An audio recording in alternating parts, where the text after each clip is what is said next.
You know what?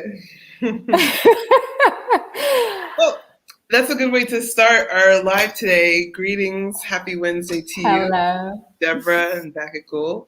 Um, we are doubling down on this enterprise of the future. So today we're talking about aligning policies and the real reason why your people aren't bringing their best to your mission. So um, I I just want to say that I would say that this challenge, it's like it shows up in many different ways, right? So this is one way it shows up is with policies. It also showed up in what we talked about last time, which was like just streamlining operations in general. But today we're speaking more specifically about policies, but it shows up all over, right? Because it's the same problem, right? So I say that to say, like, we may be thinking about it like, okay, again, we may think, okay, policies, operations is separate from marketing or branding or sales or separate from HR. But what we're trying to do is break down all those boundaries or separations that we've created and understand that they're all connected. So it may sound like you've heard a little bit of this before, but what we're really trying to do is help you to see how you can take the one principle that we're really focusing on about environment and use it in different ways. So particularly with policies, what ends up happening is the company has no clear direction. We have all worked in companies like this before, where there's things that need to be done, but either there's no clear procedures as to how to do them, or the procedures are just never followed. And that they're never followed for a reason. I mean, they're not clear, they're not simple, they're not easy to understand, they're not up to date usually.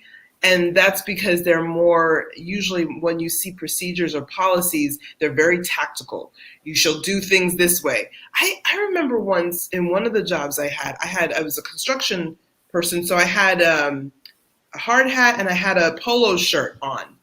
But something about my polo shirt sleeve, it wasn't long enough. Like because it was like the short sleeve had to be like a certain number of inches. I literally got called out on that by the site manager. And I was like, that's not a safety threat. It's not like it's dragging on the floor and could trip me. This is just a procedural thing that is so like specific and tactical. And it wasn't actually like principle based, like, is the person actually safely dressed or not? No, they were going down to the number of inches of the sleeve. So I share this with you to say that hopefully this brings to your mind some images of either jobs you've worked at or maybe even in your own company where policies have become so tactical that they've lost their true value. Yes, and sometimes might not be clear. Sometimes they're too strict. It's like you are afraid to, if you move the comma or omit it, you are in trouble. Yeah. So some of the symptoms that comes up, which was for sure, I remember after that, was a whole bunch of gossiping or nitpicking by the employees. I know I was gossiping.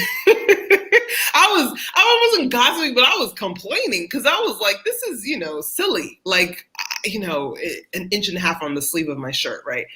Or, the other symptom can be that you're just getting random complaints from customers. It doesn't really, you're not getting just one or two random complaints, because you always have people who aren't happy, but you start to see like there's a lot of random complaints that don't seem to have any true like logical basis.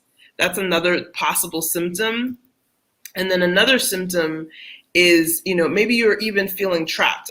And I've heard many founders say that, like, oh, I don't know if I really want to go do this anymore. I don't know if I want to hire more people. I think I want to exit.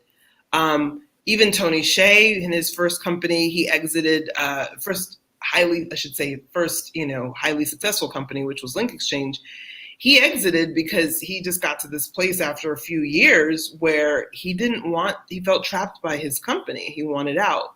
So this is a very, very common symptom that founders experience at this stage where their policies are not aligned. And I'll come back to alignment, but I want to shut up and let Bakiko say something. Yeah. So it's from both sides, as we see it from the sides of employees and also employer, right? That kind of non-satisfactory and this kind of tension-built, environment where it's like one of the things what I hear from my people, it's like, why they're not, why my people are not like me? Why am I not finding those people?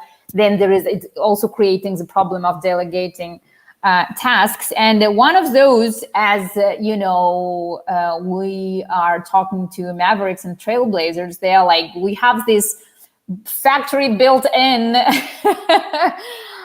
self-assurance in us, right? And like that's one of the main, let's say, like ingredients, right? Also in order to build that environment that we're talking about. But the issue is that we grow up with it. It's like I said, built in. That's why we don't even know how to, transfer it to other people, how to teach it to others. But that's like one of those, how I can say, delusions and sadnesses. It's like, and also it brings to the desire of, maybe I just might leave it. I feel trapped. It doesn't, excite me anymore. Yeah. And that's the key. I mean, we really want to understand that at the end of the day, the quality of life is the quality of your emotions, right? That's what Tony Robbins is always saying. And when you're feeling trapped or you're feeling disappointed or you're feeling, lots of tension and, angst, that's not ever going to make for you to enjoy your company. That's never going to make for your company to be able to make the highest amount of impact with what your current resources are, because you need to be in a different state emotionally about your company, about your people, if you're going to be able to make that impact. So it is quite simple, but it's often not where people look. A lot of times people look at the tactical solutions instead of actually just looking at like, emotionally, where am I with this company? Where am I with the people in my company?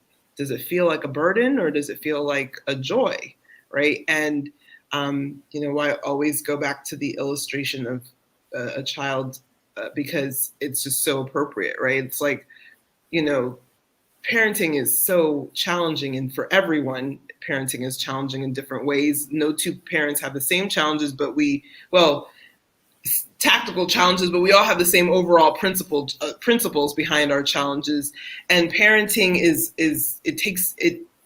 it takes everything out of you, and it pushes you past what you thought was your limits. And so at the end of the day, though, it's like your child will sense if you don't actually enjoy being their parent. Like, they will pick that up, right? And it's not to say that you have to be perfect and be like, oh, everything is rainbows and butterflies 24/7, but if every day, every week, and every month you're like, oh, this child again, they're going to pick up on that, right? So it's a similar thing with your company. It's like you have how you feel about it is absolutely going to be impacting what you deal with in terms of these challenges. And again, remember, we're not saying that all challenges go away when you implement these solutions. They just become far easier to actually know what's going on and know where to course correct. It's not a matter of like, everything becomes perfect, because we know that that's unrealistic. Life happens, things change, but how can we be flexible and change with it and use the things that come up, the challenges that we face, to improve, to get better, to really truly enjoy it without having to follow someone else's model. That's the key here. We want you to be able to do it your way. Yeah. Yes, I love exactly this parallel between parent-child and employer-employer relationships, because they're like, it's the same, what you described is the codependency, right? Like the difference between codependency and interdependency. It's exactly applicable to both of those situations. And what I love the parent-child relationship to bring it into the enterprise, because that kind of commitment that you have and patience with your child, right? That is like, if we look at it, because if you put an adult person in your enterprise to do something, it's like they come in and like they don't know what to do, talking about, policies, right? So, but also in this case, it's all of us know exactly what it is, like what is it we are feeling, but we don't address it. We don't sit down maybe and like look at things. Then I think, again, as with a child, as we're both parents, so it's like very easy to see at those situations. I think it's that getting somebody excited about the how, right, the process, and also getting the joyful and excited again about the end result. Then they will be surprising you how they get that done, and in even shorter period of time, in a better way. They will find the most efficient way. And this is, again, talking about that specific environment where this can happen. Yeah, I love that. And I mean, so when we come down to the root of why we have all of this tension, like we mentioned, whether it's gossiping or it's unhappy customers, or it's the feeling of sadness, disappointment, it all comes down to a lack of trust. Now, in this case, we can be specific to say it could be within the company. It's between the founder and the employees, right? Where it's like one group is working for the mission of the enterprise, but have they actually owned it as their own mission, or is it just the enterprise's? And then the other place where lack of trust happens is that the general public or customers sense that there's not this clear direction of the company, and that sense just starts to trigger in different people different things. So I can sense things, but I won't usually have a reactive, strong reaction to it most of the time, because I can, I've been doing this a while. I can kind of see, okay, the big picture and zoom out. But there's a lot of people who they sense that something isn't aligned, and their response is to complain, or their response is to find a problem. And you didn't actually, there was really no major problem, but they found it because they sensed something that was out of alignment. So let's just talk a moment about alignment. When we say align policies, we're saying, again, we're going to go back to some of our earlier definitions, right? For the purpose of an entity, it has its own mission. It's to turn a profit. That's the definition of a legal entity that's a business. We have adapted that a little bit to say, yes, it's for profit, but the profit is no longer revenue minus expenses. The profit that we're looking for is the increase of quality of life. Now, quality of life is something that has always often been defined by external means, and those things are still a part of it, like having proper food, having shelter, clean water, education, those kinds of things. However, the more general and more broad definition of quality of life is far more internal. And we do that because we can't tell whether, just because someone is quote considered poor, whether they have a high or low quality of life. We can't tell that just from their physical surroundings, because we already know, as we discussed, some people can be very rich and have a very low quality of life, and some people can be very poor and have a very high quality of life. So we've gone to make the quality of life definition a little bit more broad and general, and saying that quality of life is when we optimize for flow. That is what, when we prioritize things in our lives to optimize for flow, we have the more optimized for flow, the higher the quality of life. So then the question is, okay, well then how are we defining flow process? We want to make sure that we actually understand what the goal is. When we are prioritizing for flow, flow happens when mind, body, and soul are all moving in the same direction. So that handles things like food and shelter, but it also covers the most key things, which is a sense of happiness, fulfillment, a sense of not control necessarily, but a sense of like knowing that things are going to be okay.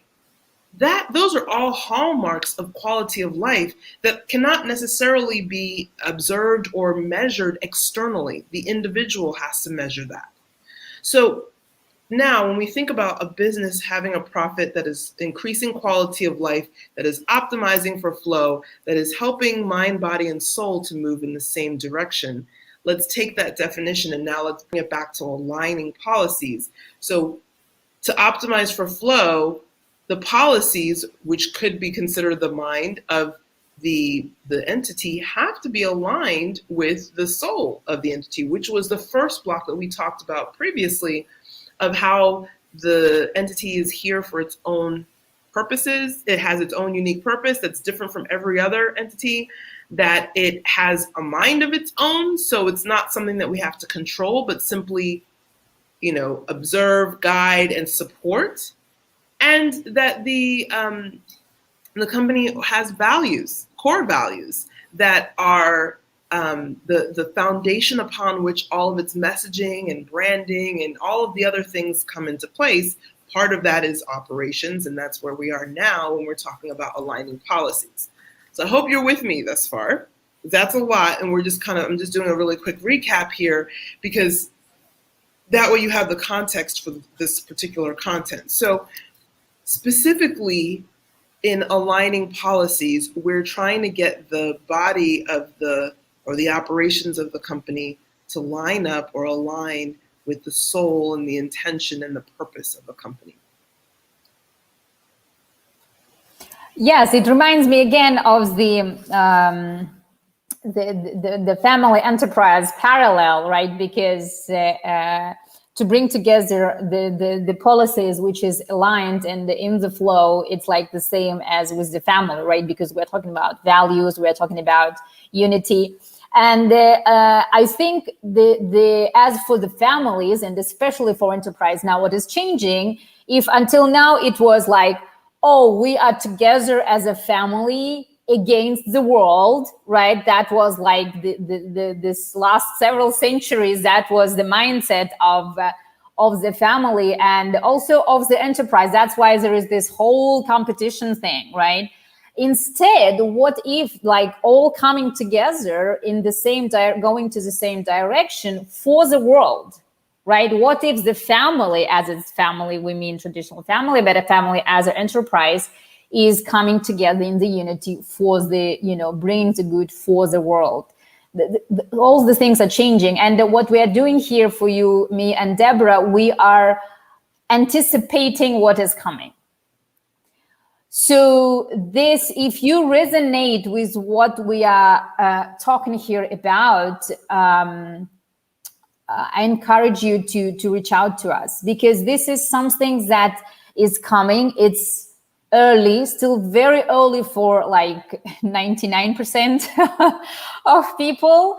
But this is what we see, we had foreseen, and what we are also observing, and this is what is the future for our children. I love that. I mean, that's actually a really good point. This is absolutely something that we're moving towards, and it's not necessarily where we are in this moment, but it's where we're headed. So I understand that a lot of these frames probably are turning on their head what you've known about or thought about or related to up until now. This is new. So I just put Bakagul's LinkedIn profile in the comments so you can reach out and connect with her as well. So coming back to the solution, how do we solve this challenge specifically because now we talked about it in kind of more general terms about aligning policies with the soul, but what does that look like, Deborah? Okay. So what it really looks like is, again, we're kind of falling back to what we talked about last week. It's about really having real conversations. So I gave the example, and it's just because it's so simple, of my daughter, right, with washing dishes. And, her knowing what a clean dish looks like, what it's supposed to look like, versus, you know, it still has some food stuff on it, it's still a little greasy. And her understanding, there's many ways to wash the dish. There's not one, but the outcome needs to look a certain way. And she also knows why. Like, she does, like, we've had the conversation. You went to somebody's house and they had that on their dish. Would you want to eat off of it? And she's like, ew, no, right? So it's the same thing for us. Like, okay, so we don't want that in our house. I mean, imagine if that like builds up for 2 or 3 washes. That's not going to be something that you want to eat off of, right? So she gets why it's relevant to her. But she still won't do it the way I ask, or, you know, it'll still be this like little struggle. I notice though that if she does do it in a way that's very, very clean, it's not in that conversation that the shift happened. It's in a previous conversation, or she had a tough day and I came and I gave her a hug and I made her feel safe to share what was really going on for her. That's where the trust was built. It was in those moments that the trust was built. And then it shows up later on in her actually being much more careful about how she washes the dishes. So I share this example because it's so simple to see with our kids. It's actually the same for all humans. We're all just bigger kids, you know, that when we have a trusting and safe environment, we put so much more just naturally into quality, into asking transparent questions, into doing our best, because we know we are in an environment where we feel safe and where we feel like we can trust the people that we're working with. It is so key. And it doesn't happen from the SOP handbook, you know, the standard operating procedures. It happens from real moments, real conversations. So, you know, we have some guidelines. If you missed it and you want to get a copy of the questions, just comment trust here in this, and I'll share those with you. Hi, Ariel Jones. Nice to see you. But there was one more thing I was going to say, and then I'll let you talk. But yeah, I mean, to rebuild trust really is about having the real conversations and then taking action on what comes from those real conversations. So that 1-page PDF kind of covers all of that. And it also, and most importantly, includes being honest with yourself. Because if you're not transparent with yourself, and that's hard to do, right? Because sometimes we don't know what our blind spots are. We don't know where we're not really tracking with where we really are, and where we think we are. So it's good to have, that's why a lot of founders have advisors and mentors, so that they can help them to see what they can't see, right? But anyway, those were the main things. It's really about having real conversations, then implementing what you learn from those conversations, and making sure that you're also being honest and transparent with yourself. Yes, that's why, like, you will never hear anything from us that is a quick fix, right? Because anything, whether it's in the present or into the future, it will be long-term from us, because this is like how it's built upon one brick after another. And especially another main thing that came to my mind is the cause and effect, right? How as you have explained, Deborah, the consequences of, what will happen if you don't wash the dish daily in a certain way. So it's exactly the cause and effect. And as we teach it to children, and that's how also to majority of us, now we're seeing, just look at the climate warming. The effects are much more immediate than it was a couple of decades ago, right? So that's for everything, like even in our communication, it's before we send a telegram, right? And it took days or hours. Now everything is much more instant. This is to give you 2 completely different examples of cause and effect, but keeping in mind the long-term, I can say, growth, development, where it's like, again, like with your child, you have your child forever. It's not like you look for some shortcuts, and it happens sometimes also in a parent's world. But mainly you will look into something and stay and be focused on the long term, and also on some even daily repetitive actions. That's it from my side. Well, I love what you're saying, and like, kind of to wrap it up, I want to go back to the original example that I had shared of, you know, my shirt sleeves being too short. Now, if I had a conversation with that manager, and if there was very, very simple reasons why, like, first of all, like, they had way too many procedures. I mean, it was just like, you know, it was like you read it, but you know, did you remember 5% of what you, it was so much that they had that, of course, I missed that piece of information. So, you know, simplifying would have helped. But even if they had just like had a picture of someone, okay, this is the proper, you know, such and such, and here's why, you know, and it was something I could buy into. Yeah. It would have made such a difference. Or if I had not felt any judgment from that manager, but just him simply saying, hey, I know you're new here, you probably didn't hear, but this is how it is, that would have been cool too.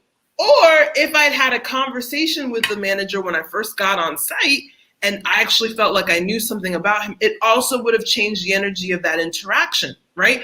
So it's not complicated. There are many ways to address. That's our point. Like, we don't want to limit you with like one way or two ways to do something, but we're just trying to give you the understanding that it's like, it's not what you do, it's where you are when you do it, and it's where your people are with you.